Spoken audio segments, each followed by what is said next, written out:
தலைவர்களாலே சுதந்திரம் என்பதை அடைந்தோமே. ஒரு சிலர் மட்டும் அனுபவிக்காமல் பலருக்கும் பயன் தர செய்வோமே.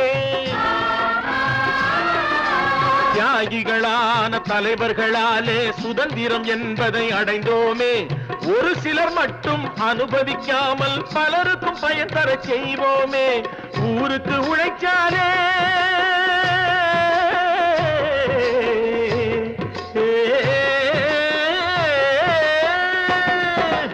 ஊருக்கு உழைச்சாலே ஏழை உரிமையை மதிச்சாலே